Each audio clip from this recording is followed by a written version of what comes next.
Olá, seja muito bem-vinda, seja muito bem-vindo. Eu sou a Flávia Giannini e esse é o Caleidoscópio Jurídico. No primeiro bloco, você acompanha no Giro de Notícias o que foi destaque no universo das leis na última semana. CCJ aprova PEC que limita decisão monocrática e pedido de vista e protocola também outra que estabelece mandato de 15 anos para ministros do STF. Juristas apontam que decisão de Nunes Marques fere funções constitucionais das CPIs.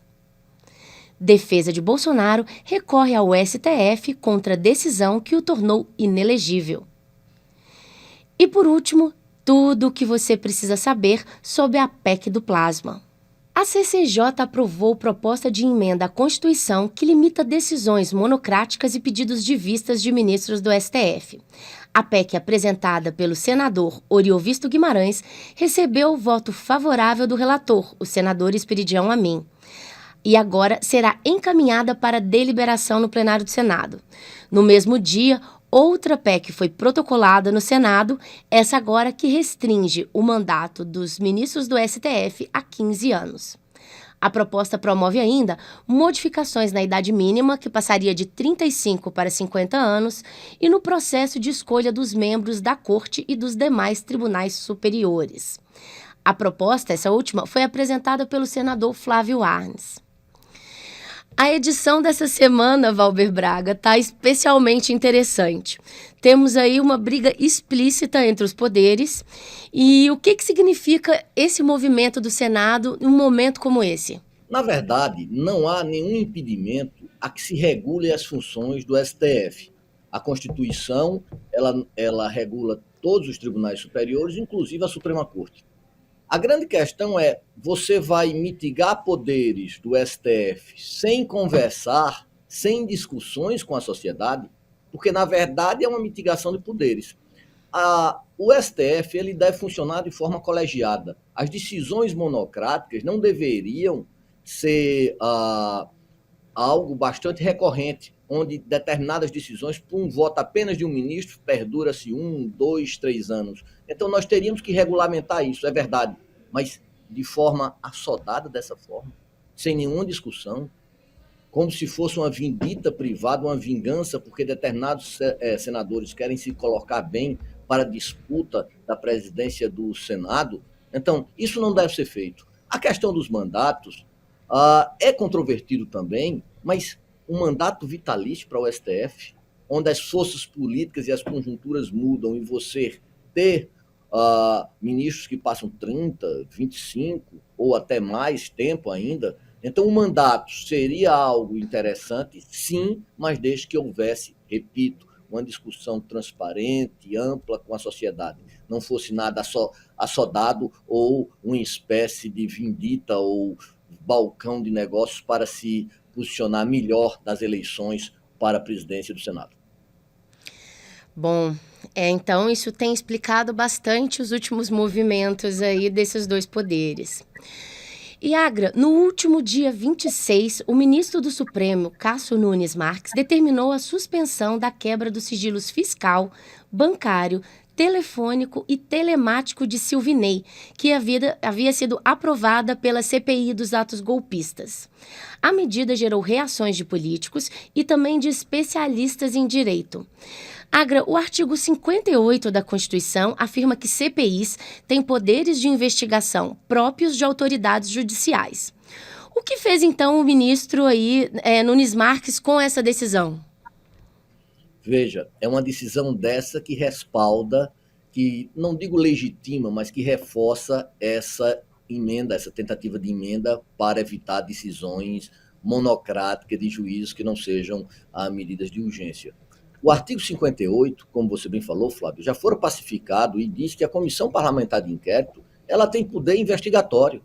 E o poder de investigatório é justamente isso, de poder quebrar sigilo bancário, telefônico, inclusive de uma pessoa que está sendo imputado de ter praticado atentados contra o Estado Democrático de Direito. Não é apenas uma única fonte, são várias fontes que vão direcionar o seu envolvimento nesses atos atentatórios ao procedimento democrático. A decisão do ministro Nunes Marques, ele diz bem claro, Cássio, Cássio Nunes Marques, diz bem claro, só ele não tem nenhuma vinculação. Ao você dizer que não tem vinculação, sem uma investigação, você está partindo do pressuposto da sua inocência.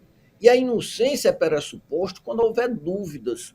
Não pode se tentar maquiar ou se tentar se intimidar o poder investigatório da Comissão Parlamentar de Inquérito. Então, essa decisão é uma decisão que vai ser muito criticada e espera-se que no plenário ela não seja mantida. Tá certo. E continuando aqui no nosso giro, a defesa do ex-presidente Jair Bolsonaro recorreu ao Supremo contra a decisão do Tribunal Superior Eleitoral que o tornou inelegível por 8 anos, por abuso de poder político e uso indevido dos meios de comunicação. Apesar de o recurso ser direcionado ao Supremo, o documento é protocolado inicialmente no próprio TSE, onde passará por uma análise de admissibilidade pelo presidente da Corte Eleitoral, o ministro Alexandre de Moraes. Agra, o que você pode contar para a gente sobre essa nova ação relacionada à inegibilidade do Bolsonaro? Na verdade, é uma ação que já foi julgada pelo TSE, dizendo que o tornando inelegível. As decisões da Justiça Eleitoral, elas são terminativas especificamente aonde? No Tribunal Superior Eleitoral. Depois dessa instância, só vai ter lugar para recurso, e o recurso denomina-se de um recurso extraordinário, se houver atentado flagrante à Constituição. E todo o processo do ex-presidente Bolsonaro foi feito seguindo o quê?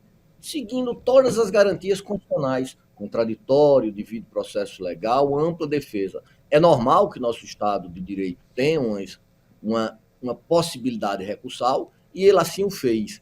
Contudo, todavia, essas decisões que foram feitas, que foram decididas, e foram decisões exaurientes, onde se deu um processo durante vários meses, com a possibilidade de todos os meios de prova, dificilmente haverá uma decisão em sentido contrário por parte do Supremo. A questão principal não é uma questão eleitoral, a questão eleitoral foi decidida.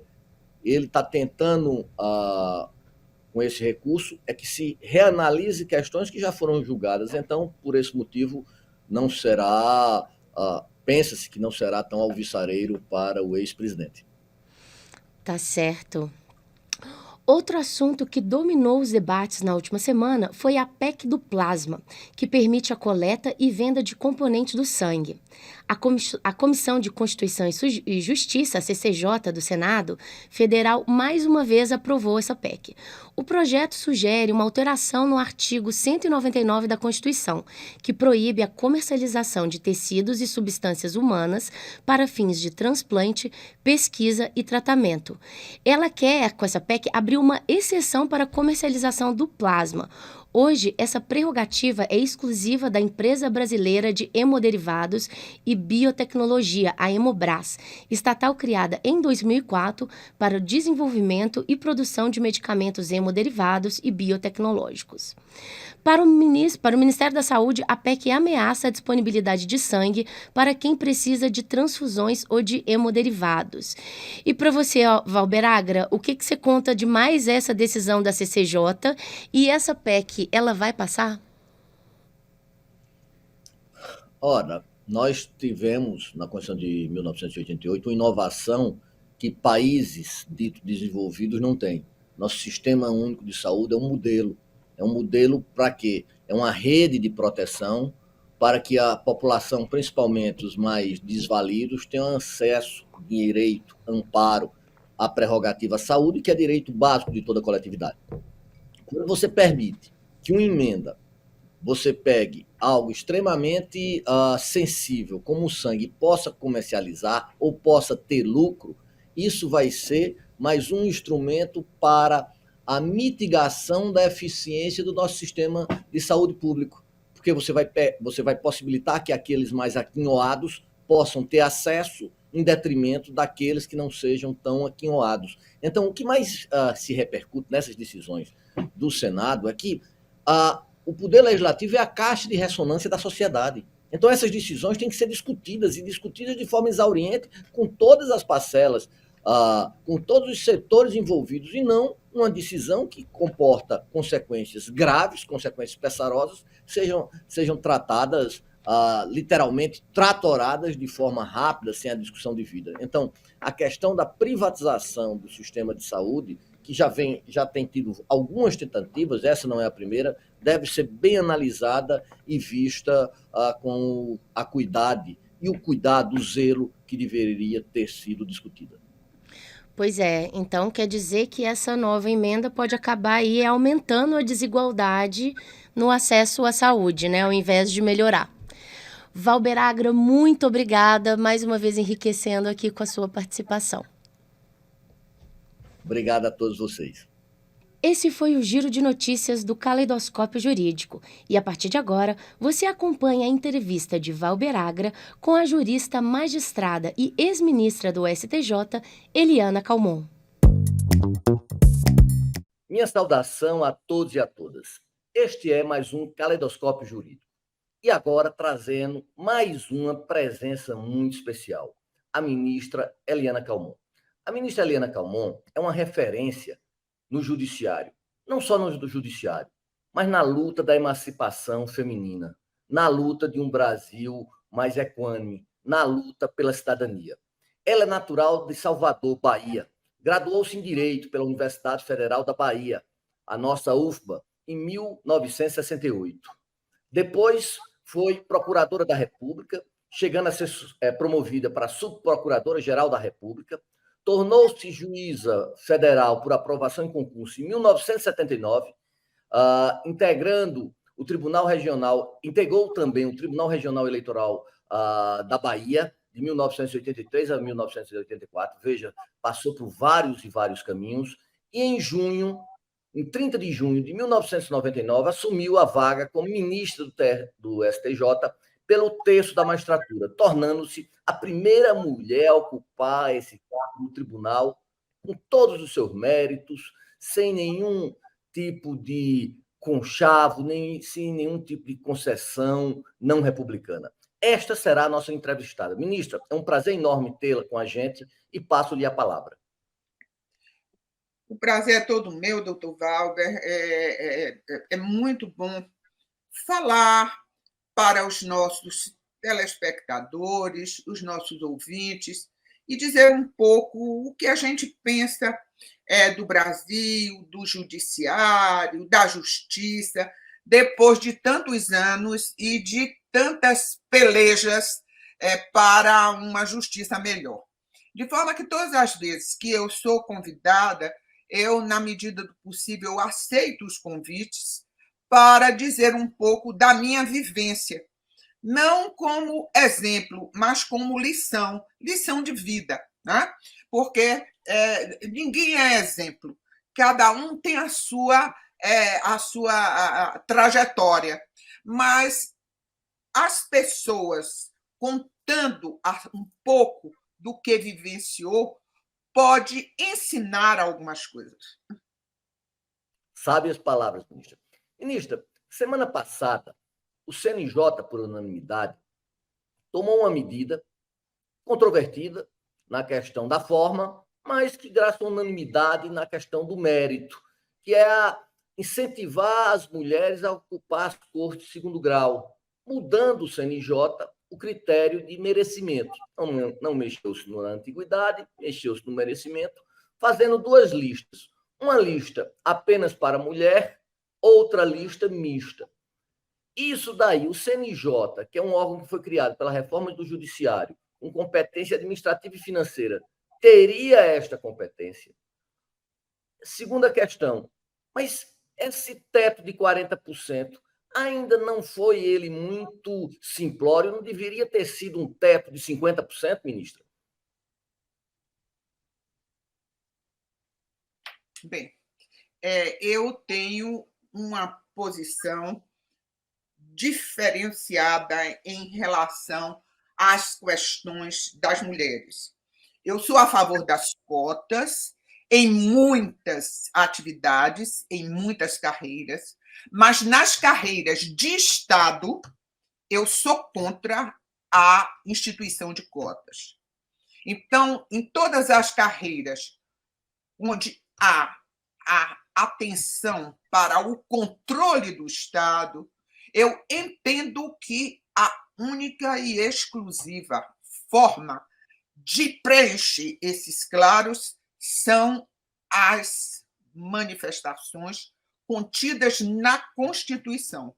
Portanto, para a magistratura, nós já temos estabelecido qual a forma de ascensão, e me parece que isso não é coisa para ser misturada com a questão de gênero, a política de gênero. Embora eu seja uma defensora das mulheres e faça muita força, e sempre fui a favor de todas as manifestações em favor da igualdade das mulheres, para que haja o empoderamento e, desta forma, nós pudéssemos igualar um pouco a participação feminina nas questões de poder. Mas nas questões de Estado, eu entendo que isso é absolutamente ineficiente e acho que há uma desigualdade aí. E para não dizer que eu estou falando só por falar, desde o início, quando surgiu esta conversa dentro do CNJ, eu já não aceitei este posicionamento da ministra-presidente Rosa Weber, que foi quem puxou para fazer vamos dizer assim, essa atuação, né?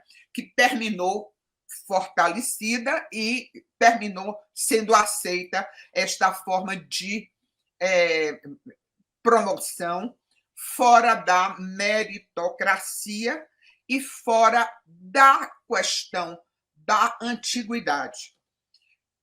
Eu vou explicar o porquê. As mulheres sempre estiveram atrasadas na ascensão para os cargos de poder. E isso ficou muito claro quando, em 1988, o Brasil se preparou para ir a uma convenção de Pequim, onde se discutia os direitos das mulheres. E ali o Brasil tomou consciência do que estava havendo no Brasil em relação às mulheres. Porque fosse fazer um levantamento, não havia registros estatísticos, mas neste levantamento feito em 1988, verificou-se o seguinte: as mulheres no Brasil chegavam aos cargos maiores no poder executivo e no poder legislativo. E no judiciário não se encontrou nenhuma condição de igualdade. O que se encontrou foram muitos tribunais só aceitando homens, aceitando magistrados e não magistradas, e nenhuma mulher nos tribunais superiores.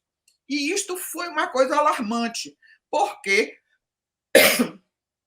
as mulheres no judiciário chegavam através de concurso, mas não chegavam ao topo das carreiras.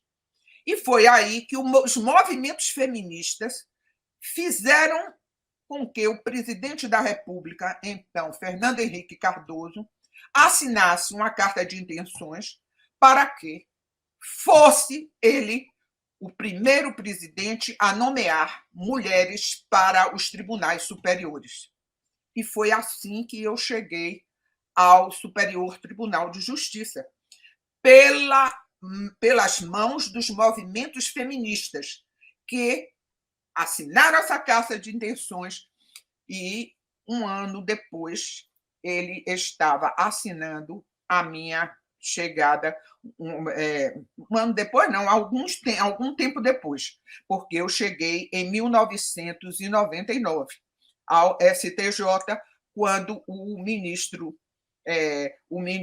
quando o presidente Fernando Henrique Cardoso fez a minha indicação para um tribunal superior, e eu cheguei pela primeira vez ao Superior Tribunal de Justiça. E um ano depois, ele já indicava a ministra Ellen Grace para o Supremo Tribunal Federal. Então, isto aconteceu por quê? Por que eu cheguei lá? Por que eu fui a primeira? E aí vem a história, porque nós precisamos olhar para o passado para ver como é que as coisas acontecem.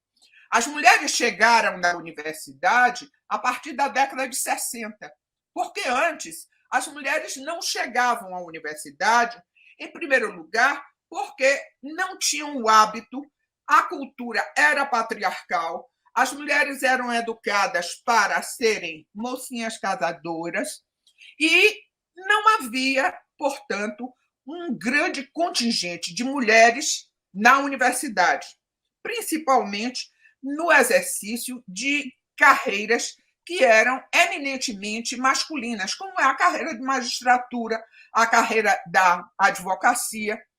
E a partir da década de 60 é que começaram as mulheres a chegar à universidade de uma forma maciça, muito, cada vez mais as mulheres estão chegando à universidade, e ainda assim, as mulheres se graduando, elas não exerciam os cargos, porque as advogadas, e minha turma, eu posso dizer que menos de 20% se dedicaram à atividade, de bacharel em direito, porque muitas desviavam para serem o quê? Para serem professoras, para serem assessoras, para serem funcionárias públicas, mas para exercerem cargo de advocacia, de magistratura, de Ministério Público, foram poucas. E por quê? Porque eram carreiras mais difíceis, exigiam maior estudo, exigiam que saísse dos locais onde moram para irem para outras cidades, e, às vezes, o casamento e a maternidade prejudicava essa escolha, e, desta forma, as mulheres começaram a se atrasar em chegar ao Poder Judiciário e a estas carreiras de Estado. O que só aconteceu com o tempo, quando as mulheres evoluíram e etc., e aí foram chegando. De forma que, no momento em que se tem para fazer escolhas, nós temos menos contingente de mulheres que estavam dispostas a disputar vagas em locais que, muitas vezes, ela precisava se deslocar de onde morava, e com filhos, e com maridos, e etc. Hoje é que as coisas estão diferentes. Esta é a realidade.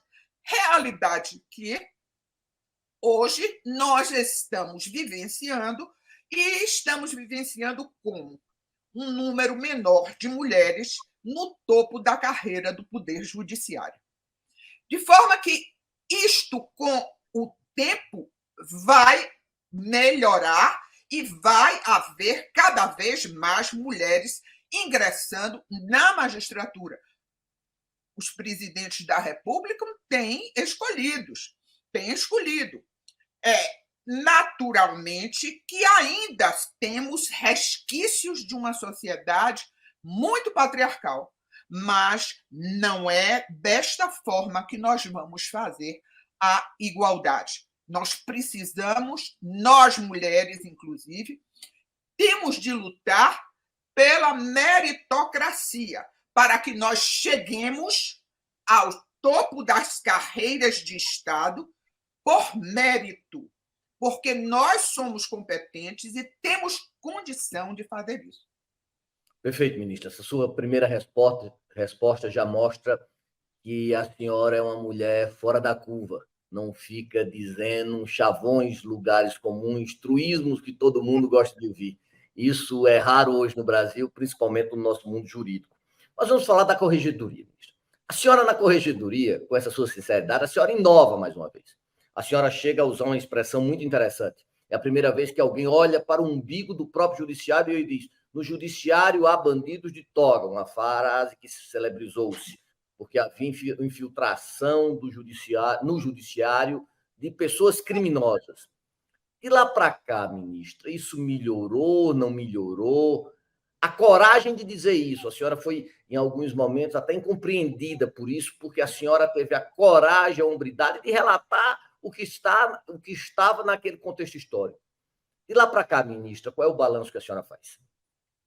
Bem, o que eu quero dizer é o seguinte: a cultura do judiciário, e que ainda permanece, é de não haver uma transparência total e absoluta do que se passa nos seus bastidores. Eu sempre fui contra este posicionamento na cultura do judiciário, porque, como o juiz trabalha para os jurisdicionados, trabalha para a sociedade, todo mundo sabe quem é o juiz. Se o juiz é bom, se o juiz não é, se o juiz é competente, se o juiz é preguiçoso, os advogados sabem, as partes sabem. Então, segredo de polichinelo a atuação da magistratura. De forma que, para nós ganharmos a respeitabilidade daqueles que usam a justiça, nós precisamos, isto sempre eu falei e disse isto, precisamos ser cada vez mais transparentes, mostrar quem nós somos. E aquele juiz que não procede bem, é preciso que o judiciário dê uma resposta mostrando que puniu o juiz porque ele não procedeu perfeitamente.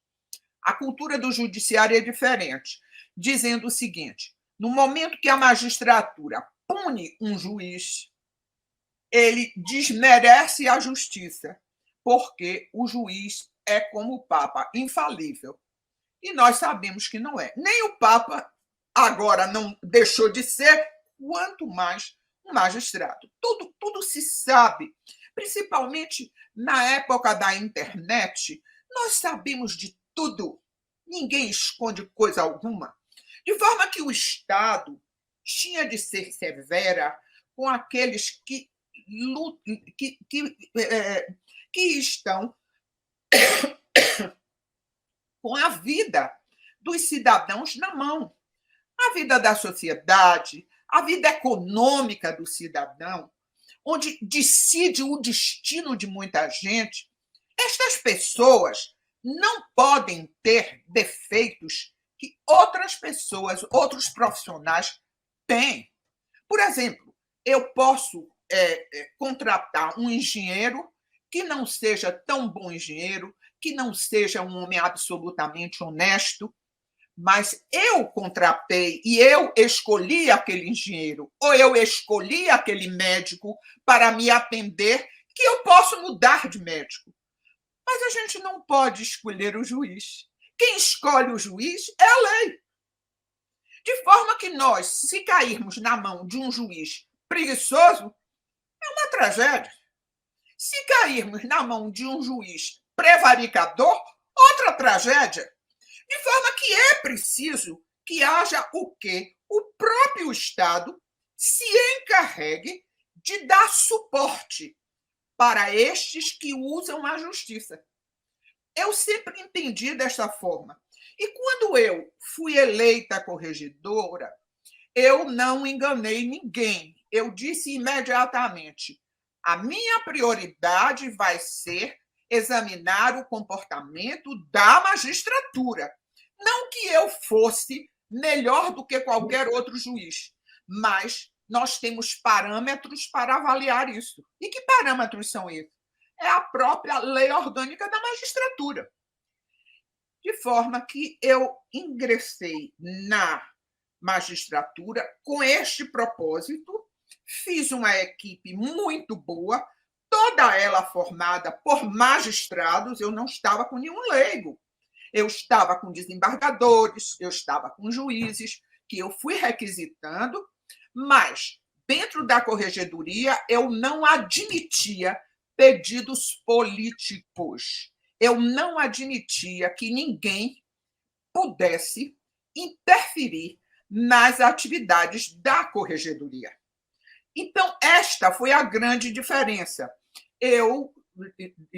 Dessa forma, eu terminei inovando em relação à cultura do judiciário e terminei inovando no sentido de não aceitar interferências que não fossem técnicas dentro da corregedoria. Eu me dei bem, eu saí da corregedoria tendo feito algumas coisas interessantes, as pessoas começaram a ver na corregedoria um órgão que tinha condições de funcionar, e eu, todos os dias, eu dizia o seguinte: eu quero provar a mim mesmo que uma corregedoria forte pode melhorar o poder judiciário. E isso eu consegui provar. Agora, para que isto fosse levado adiante, era preciso que todos os outros corregedores e até mesmo a composição do Conselho Nacional de Justiça acreditasse nessas coisas que eu acreditei. E isso não aconteceu, porque os outros seguiram a saga do poder judiciário com a sua história, com sua cultura. Não somente o corregedor, mas também a composição do Conselho Nacional de Justiça. Quando eu estava lá, o conselho era muito técnico, mas o conselho passou a ter muitas escolhas políticas. E hoje ele é um órgão que é um órgão mais político do que técnico. As escolhas são feitas com, às vezes, membros que são muito jovens, com 30 e poucos anos, e que vão, às vezes, para o Conselho Nacional de Justiça fazer currículo para outros cargos melhores, não é? Porque é realmente uma página muito preciosa, um jovem de 30 e poucos anos ir para lá e funcionar 2 ou 4 anos, se for reconduzido, como conselheiro do Conselho Nacional de Justiça. E estes jovens, além de não conhecerem muito o que é a vida, porque houve modificação, né? Porque só poderia haver indicação de conselheiros que tivessem mais de 40 anos. Passou agora, qualquer idade pode ser feita. E outra coisa, não se aceitava que aquele que fosse conselheiro, posteriormente, se candidatasse a qualquer cargo público. Agora, não. Vão para o CNJ, quando sai do CNJ, já se candidatam a desembargador pelo 5º Constitucional, a ministro do STJ, e assim sucessivamente.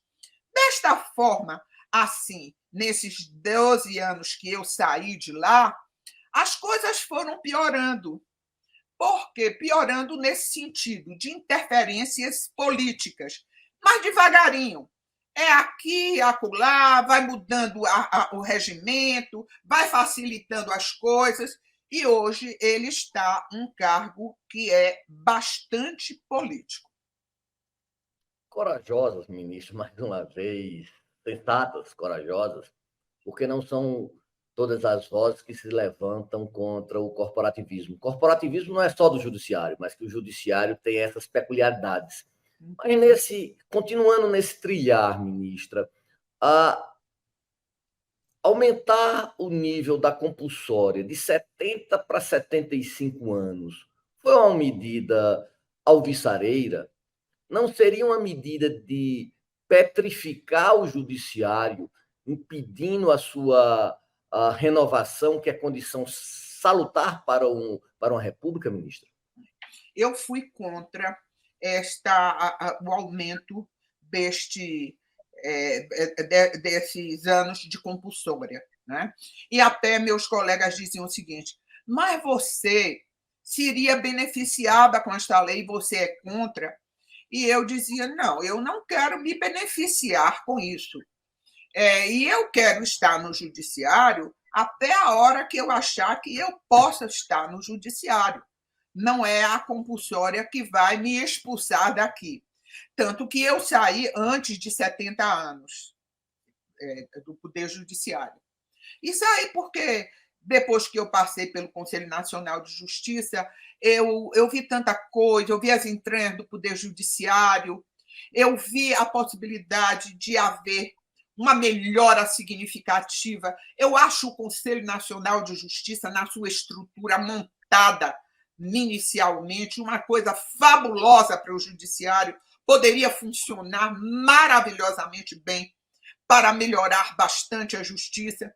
E eu voltei para o CNJ para julgar os recursos especiais e tal, e eu não tive mais aquele elan que eu tive como corregedora.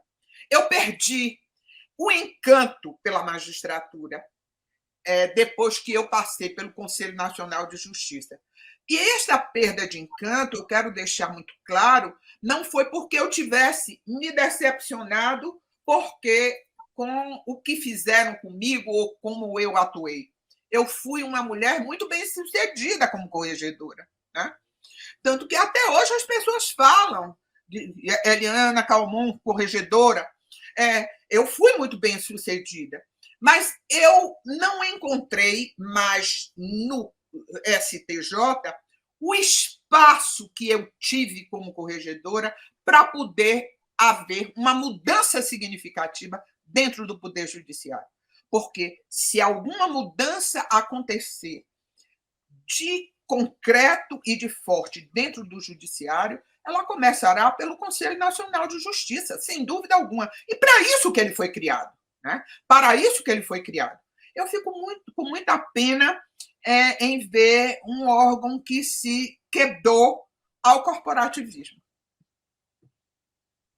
Ministro, impressionante sua lucidez, mais impressionante ainda é sua coragem. Parabéns, a cidadania brasileira agradece em demasia. Aproveitando isto, ministra, a Lava Jato. A Lava Jato foi responsável por uma página no Brasil. Foi responsável pela moralização da política, foi responsável pela criminalização da política. Se antes, nos seus albores, haviam funções nobres, provou-se o tempo e com provas cabais que ela foi desvirtuada. O seu maior corifeu tomou caminhos não tanto republicanos, como comprovam as provas e os caminhos, os posicionamentos que foram adotados posteriormente. A Lava Jato representou uma negativa do Estado de Direito. A Lava Jato seria essa semente que depois terminou se desembocando, como dizemos no Nordeste, também com muito orgulho, sou nordestino, desembocou naquela tentativa de golpe de Estado do dia 8 de janeiro de 2023, ministro. O que é que a senhora acha desse contexto da Lava Jato? Bem, eu sempre fui a favor da Lava Jato, não aceito estas colocações que fazem sobre a Lava Jato. Eu estive de perto, ligado a todo este movimento vamos dizer assim, de defesa do Estado em frente à corrupção, mesmo antes da Lava Jato.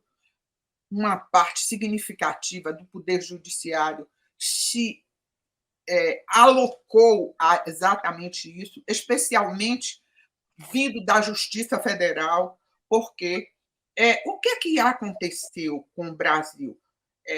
Às vezes eu falo muito, mas a gente, para saber exatamente das coisas, a gente precisa ir às origens, para dizer o que aconteceu.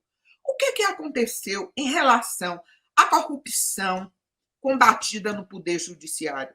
Olha, o Brasil é um país que tem uma tradição de corrupção.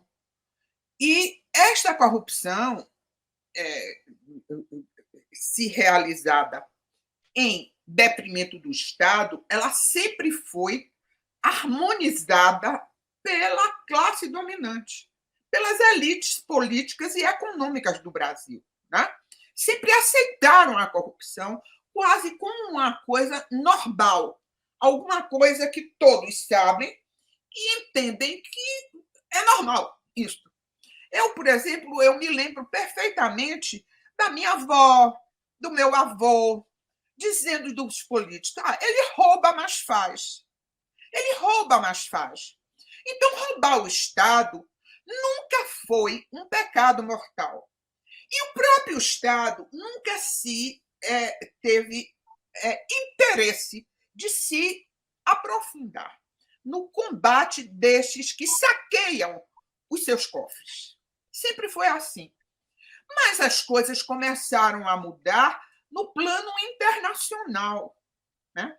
Porque, no início, quando se falava em que países estrangeiros chegavam ao Brasil e aqui estes países, para negociarem, precisavam pagar propina, esta propina era paga e, no exterior, eles podiam creditar aquilo que pagavam como se fosse um plus que eles dessem em razão da cultura corrupta do Brasil. Eles abatiam no imposto de renda aquilo que pagavam de propina. Mas isso foi mudando na medida em que foi se entendendo que a corrupção era aquilo que dava, era aquilo que fluía o sangue para o aparelho, para o aparelho de terrorismo. Era a corrupção que alimentava o terrorismo. E quando os países estrangeiros começaram a combater o terrorismo, uma das armas era exatamente seccionar as veias econômicas do terrorismo. E aí eles começaram a fazer uma política para que os países em desenvolvimento também fizessem combate à corrupção internamente. E isso aconteceu no Brasil, e isso aconteceu a partir justamente da Constituição de 88. Então, veio a Constituição de 88, veio esta mudança no mundo internacional de negócios, que é justamente combater o terrorismo, combater o tráfico de drogas, combater o tráfico de crianças. E tudo isso foram leis que vinham para o Brasil e praticamente impunham ao Brasil a ideia de que devia combater a corrupção. E o Brasil foi assinando esses tratados, foi assumindo algumas leis que eu entendi até que não iam pegar nunca, né? A lei, por exemplo, onde houve a inserção das empresas que não eram corretas, né? A lei da empresa limpa, né? Que foi uma lei de 2013 e que levou anos para ser aprovada, e foi aprovada rapidamente quando veio aquele movimento de julho de 2013, né? Que o povo foi para a rua, etc.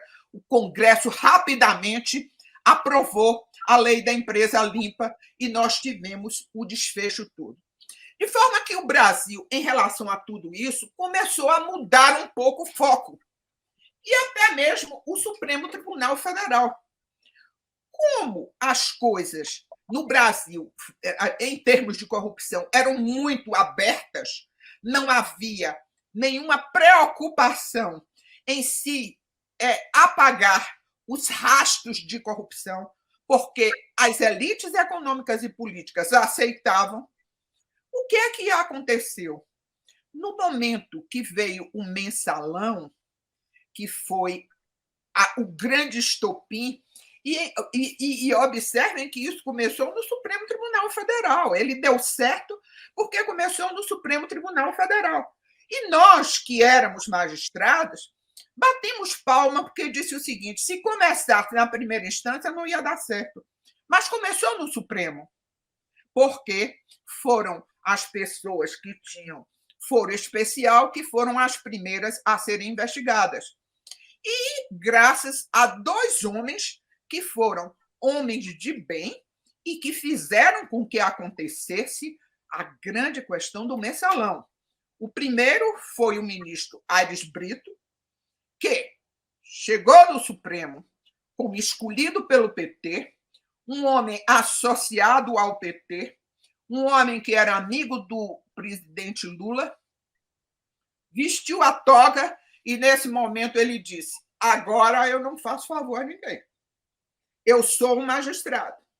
E foi ele que pautou o processo do mensalão e disse para o ministro Joaquim Barbosa, um ministro que veio da carreira de Ministério Público, um homem sério, um homem decentíssimo, que recebeu o recado dizendo: no dia tal eu vou pautar o processo. Quem pauta é o ministro o presidente do Supremo.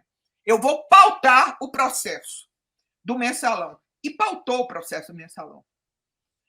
E o processo do mensalão desvendou o que estava sendo feito nos Correios e Telégrafos, principalmente. Né? E quem eram os atores? Nós, magistrados, sabíamos, mas o Supremo Tribunal Federal sempre foi muito conivente com as questões de corrupção. Porque os processos que nós, magistrados, de primeiro grau, de segundo grau, e até mesmo dentro do STJ, que conduzíamos esses processos, quando chegava no Supremo, eram teses que sempre abrandavam ou anulavam o processo, para não darem nada. E nunca deu nada. Esse é o primeiro capítulo. E o segundo capítulo? O segundo capítulo foi que aqueles juízes, principalmente os juízes federais, porque os juízes federais começaram a ser juízes especializados em processos de lavagem de dinheiro. Eles iam para os Estados Unidos, faziam um curso e chegavam aqui, a Justiça Federal começou a especializar esses juízes. E esses juízes tinham essas informações todas vindo do exterior, porque o exterior começou a combater muito a corrupção. Chegando aqui com essa formação... Não teria interesses estrangeiros por trás disso também, não, ministra? Não, não. Até então, não. O interesse era mais de combate ao terrorismo. E isso se acentuou muito depois que caíram as Torres Gêmeas, que foi o grande problema. O grande problema dos países mais desenvolvidos, principalmente dos Estados Unidos, é o problema do terrorismo. E o combate à corrupção veio por causa do terrorismo. O terrorismo que era financiado pela corrupção e pelos tráficos. Tráfico de crianças e tráfico de drogas. O Brasil também financiava esse terrorismo, ministra? Desculpa. O Brasil não financiava esse terrorismo. O terrorismo é que vinha para cá e, através de empresas fantasmas, eles começavam a usar, né? Porque o Brasil sempre foi uma lavanderia, né? O dinheiro sujo vinha para cá e não era descoberto.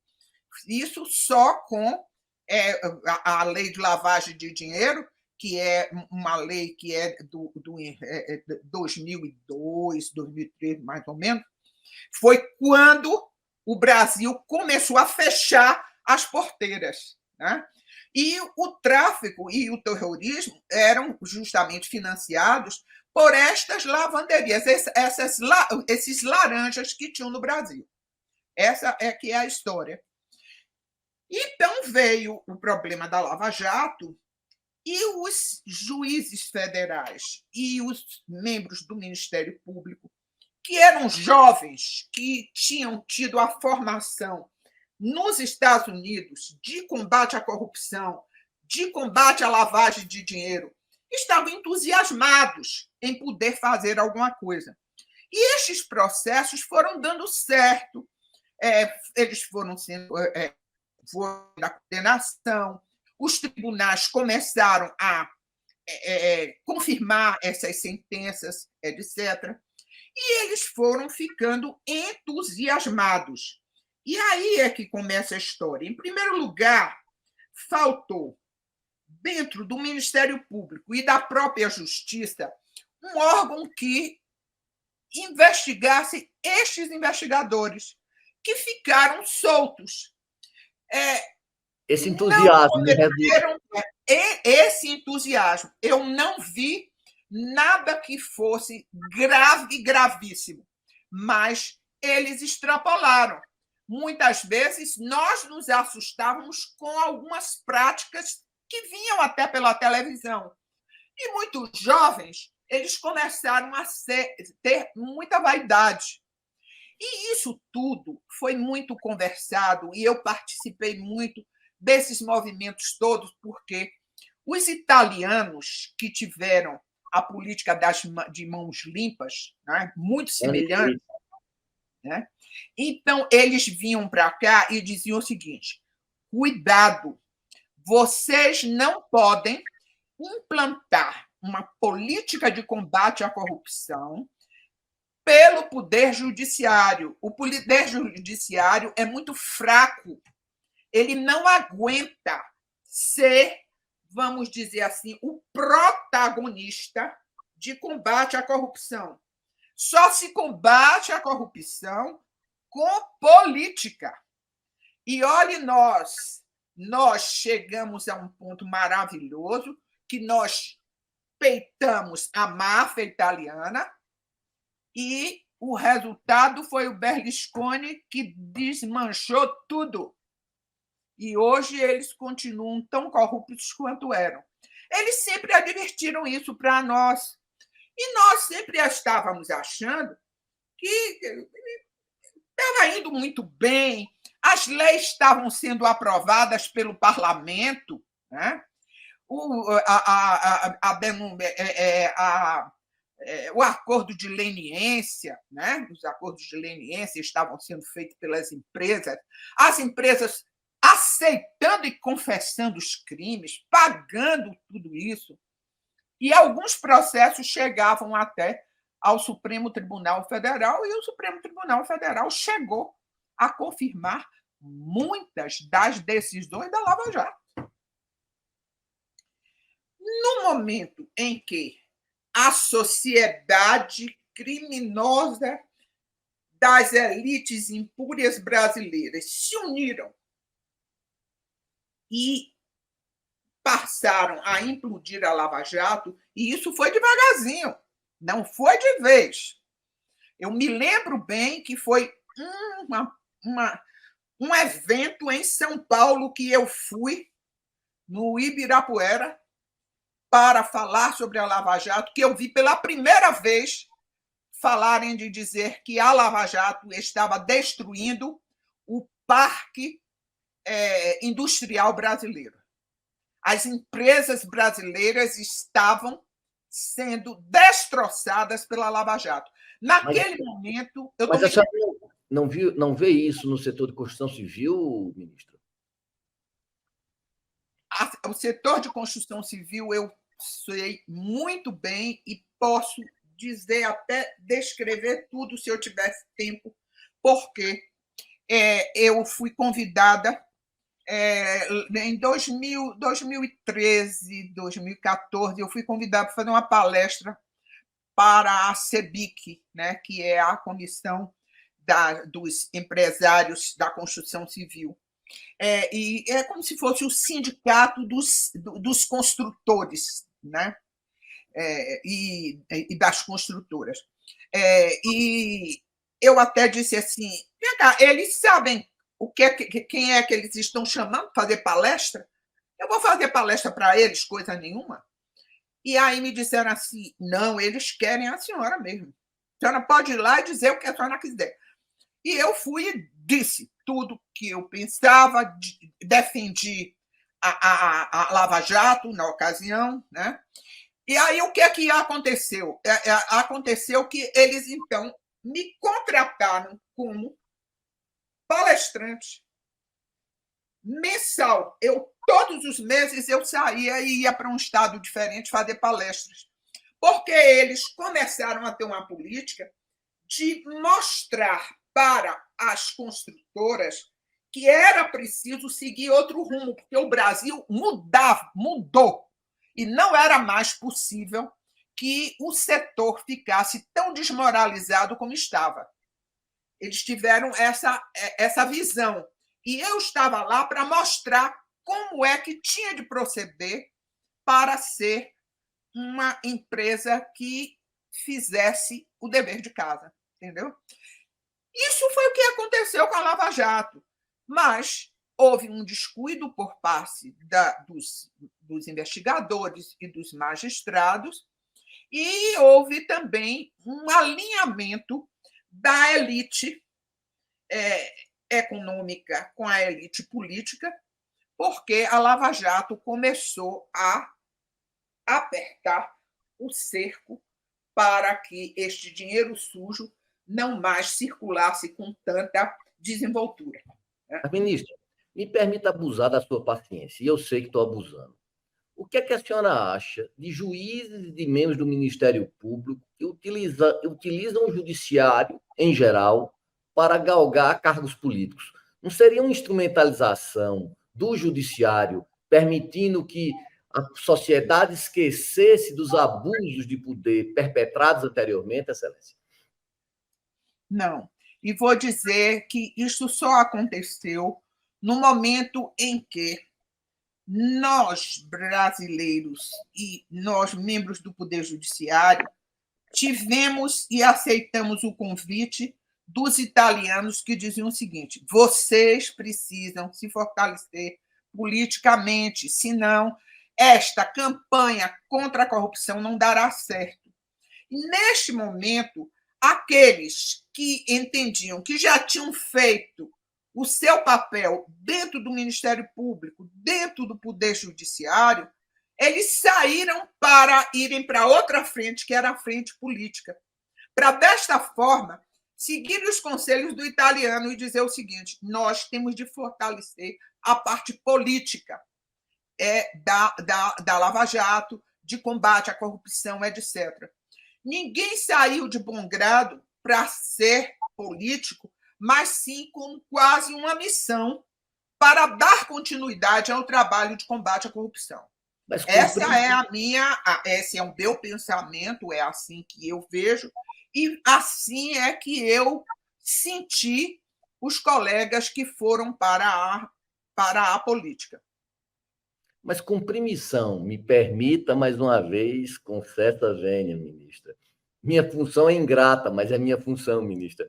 Mas cumprir essa função, relegando o que disse anteriormente, onde deixa de ter um papel ativo para ter um papel passivo, em vez de ser um investigante e ser investigado, não tomar zelo com a coisa pública, ministra, utilizar até o cargo público para ganhar verbas e mais verbas, dando palestra de 600 mil, onde nós que fazemos a vida acadêmica sabemos que não tem essas palestras anuais de 600, 400, 700 mil, ministro?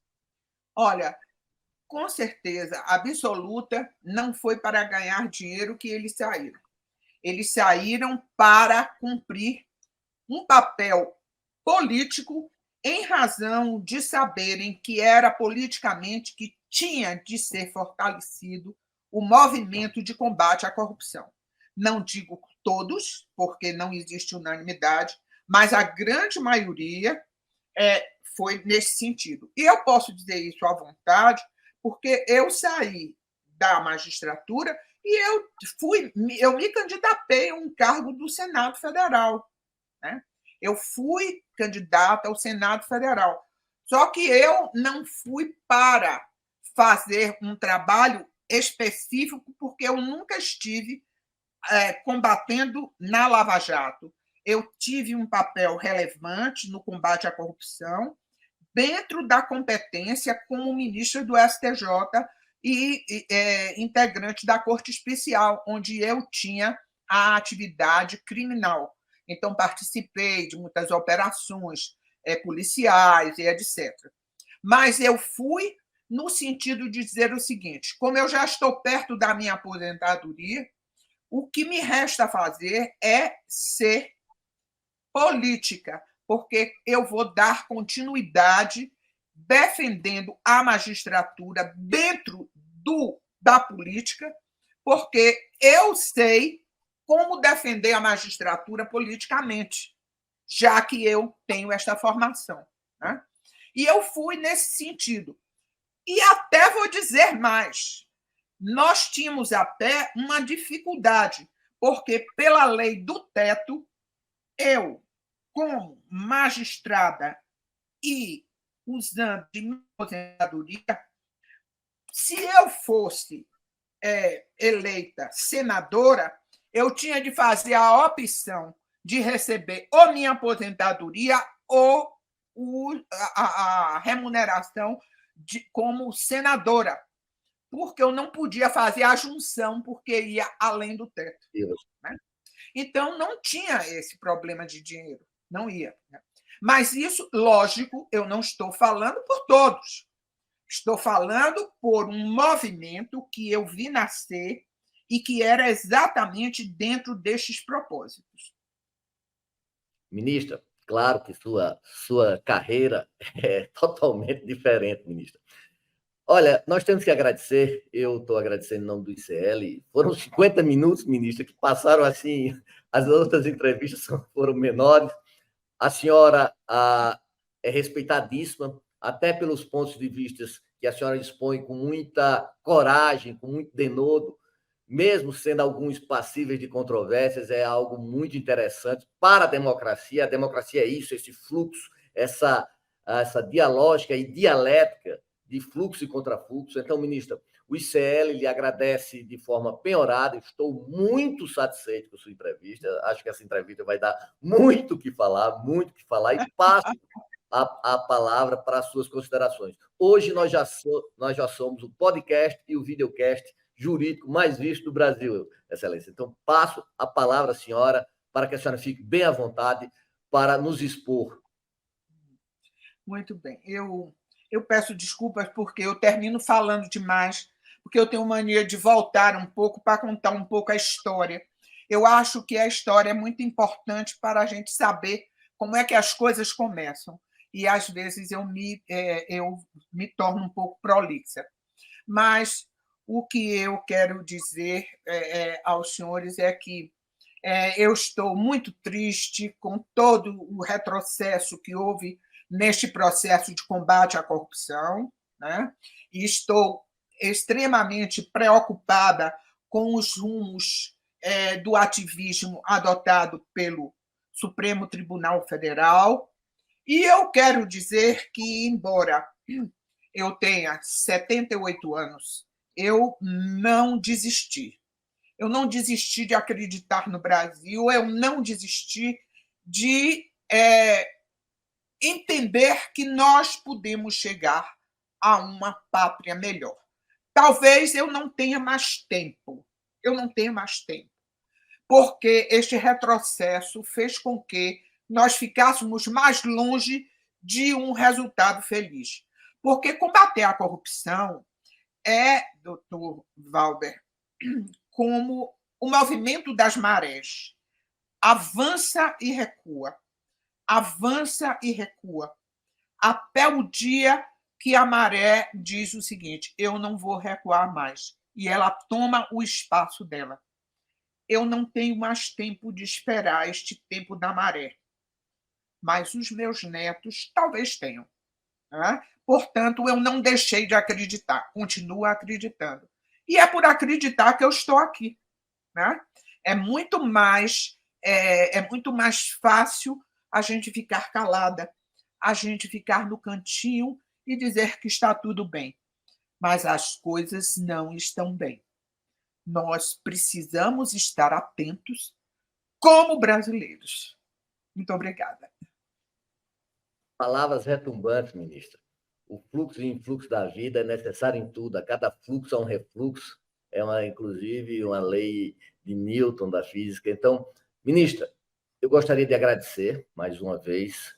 A senhora sempre lúcida, e espero contar com sua presença em outros debates, em outras esferas. A senhora sempre enriquece o posicionamento jurídico e a cultura jurídica.